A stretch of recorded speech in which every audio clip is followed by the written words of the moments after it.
annoncé que nous devions passer à vos services vous rencontrer pour remettre, n'est-ce pas, un courrier qui nous comprend maintenant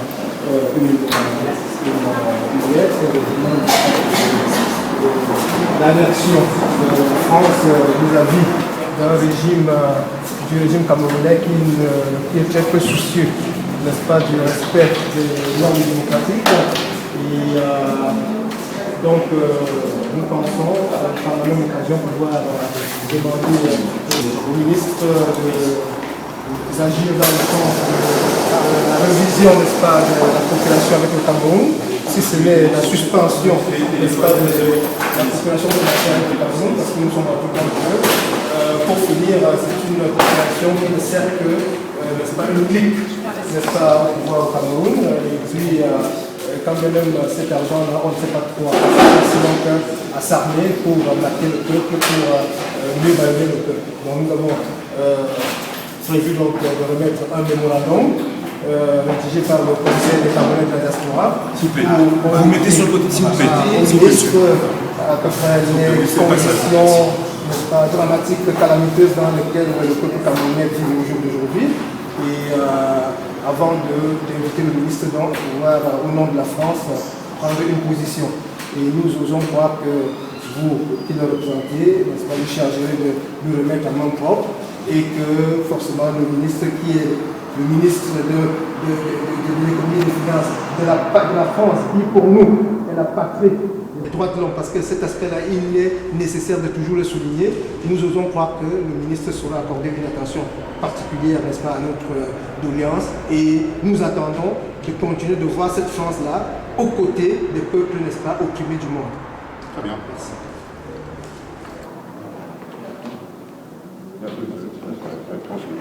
Pas de problème.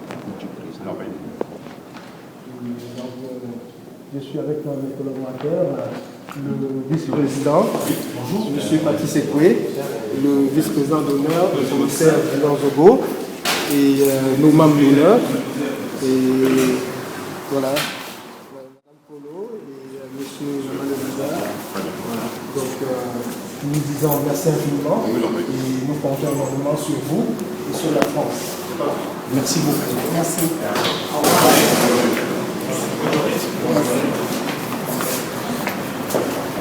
Pardon. Au revoir.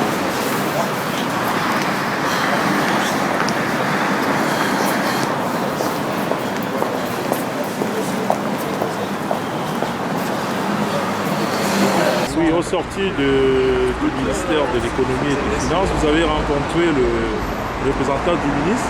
Quelles sont les résolutions que vous avez prises avec le représentant du ministre? Alors donc, je vais d'abord vous exprimer, n'est-ce pas, la fierté qui est celle du Conseil des Camerounais de la diaspora, d'avoir, n'est-ce pas, tenu à mener la démarche qui était la sienne jusqu'au bout, à savoir rencontrer le ministre de l'économie et des finances, ou tout au moins un responsable de son cabinet.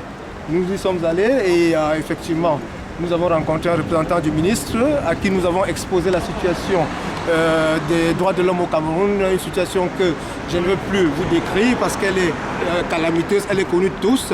Et nous avons interpellé également l'officiel sur le non-respect, n'est-ce pas, des préalables démocratiques au Cameroun. Vous êtes sans savoir que nous apprêtons à aller, n'est-ce pas, au simulacre d'élection le 30 septembre au Cameroun. Et nous avons donc interpellé les officiels français sur le fait que nous demandions que dans le cadre, n'est-ce pas, de la coopération Union européenne-ACP, que l'article, n'est-ce pas, 177 alinéa 2 soit effectivement pris en compte, à savoir que l'Union européenne, que la France puisse prendre des dispositions allant dans le sens de la suspension de la coopération tant économique que financière avec le Cameroun qui ne respecte pas les préalables démocratiques. Et vous savez, ce n'est pas nous qui l'avons inventé, c'est bien écrit dans les conventions Union européenne-ACP et nous avons simplement demandé à ce que cela soit respecté. Donc le collaborateur du ministre nous a assuré que nos doléances seraient effectivement étudiées qu'elle serait, n'est-ce pas, scrutée avec beaucoup d'attention. Et nous osons croire qu'une fois de plus, la France saura se mettre, n'est-ce pas, du côté des peuples opprimés. Donc du peuple camerounais qui, au jour d'aujourd'hui, croupit sur une dictature qui lui est imposée par le régime de M. Biya. Mais, monsieur le président Ouattara, encore une fois de plus, permettez-moi de vous poser cette question.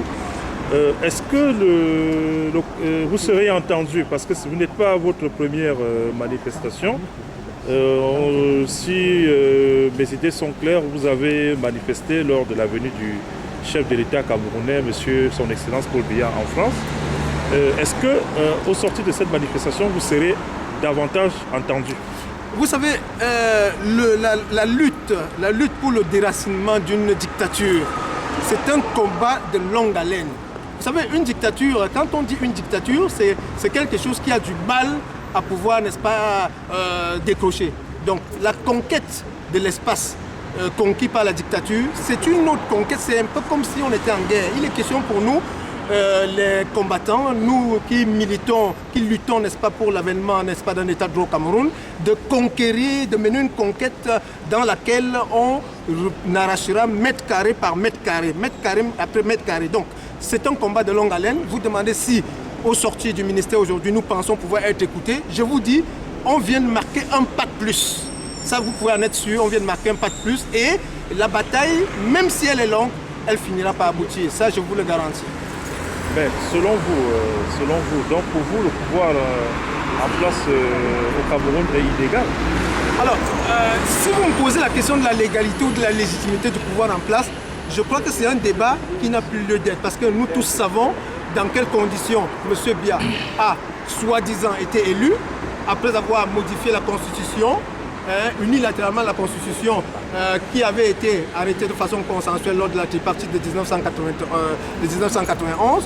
Donc, la Constitution du 18 janvier 1996 qui prévoyait qu'il ne devrait plus se représenter. Au jour d'aujourd'hui, M. Biya s'est représenté derrière, et monsieur. il a, n'est-ce pas, arraché sa victoire des urnes. Alors pour nous, M. Biya, dès lors qu'il a violé la Constitution que lui-même a imposée aux Camerounais, il n'est ni légal ni légitime. De toutes les façons, la légitimité de M. Biya, elle est fortement contestée. Ce n'est même plus une chose à démontrer. La légalité de sa présence à la tête de l'État, c'est une légalité qui ne peut justifier que tout seul. Mais pour nous autres qui militons pour les droits de l'homme, qui militons pour la transparence, qui militons pour la démocratie, M. Biya est loin d'être le président légal et légitime du Cameroun. Vous pensez que c'est en France qu'il faut mener le combat? Alors, c'est une question qui nous a été posée à plusieurs reprises par vos confrères. Nous continuons de dire ceci. Chaque Camerounais, vous savez, tout Camerounais est gendarme, n'est-ce pas, des intérêts du Cameroun. Chaque Camerounais, où qu'il se trouve, a cette responsabilité historique de combattre, de mener, n'est-ce pas, la bataille pour la préservation des intérêts du Cameroun. On n'a pas besoin d'être à Yaoundé, on n'a pas besoin d'être à Maroua.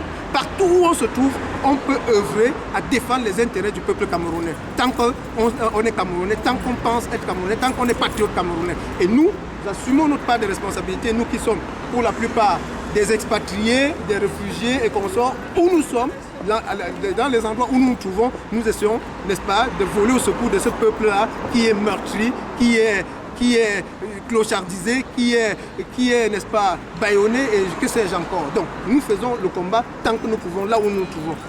Une dernière question, Président. Le 30 septembre, qu'est-ce qu'on peut attendre comme message du CCD? Excusez-moi. Le CCD appelle tous les Camerounais vivant en France et même en Europe à se joindre à cette manifestation du 30 au cours de laquelle, cette grande manifestation du 30 au cours de laquelle nous allons une fois de plus porter la voix des sans-voix du Cameroun. Nous allons une fois de plus expliquer à l'opinion nationale et internationale la supercherie qui est en train, n'est-ce pas, de se produire au Cameroun, afin que nous comprenions ensemble qu'il y a lieu de faire autrement, qu'il y a lieu de se mobiliser autrement pour contraindre la dictature en place à ouvrir le jeu démocratique, ce qui n'est pas le cas pour le moment au Cameroun. Merci, Président. J'ai juste un petit détail. Aujourd'hui, ce n'était pas une manifestation. Donc, je suis Junior Zogo, vice-président d'honneur du CCD, comme vous le savez, commissaire de police en exil en France.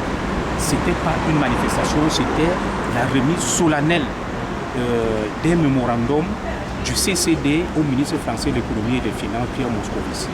la précision était utile et nécessaire. Merci.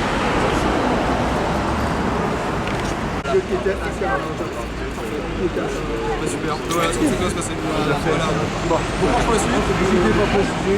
Il y a des grosses options pour un 5 personnes et puis après. Voilà.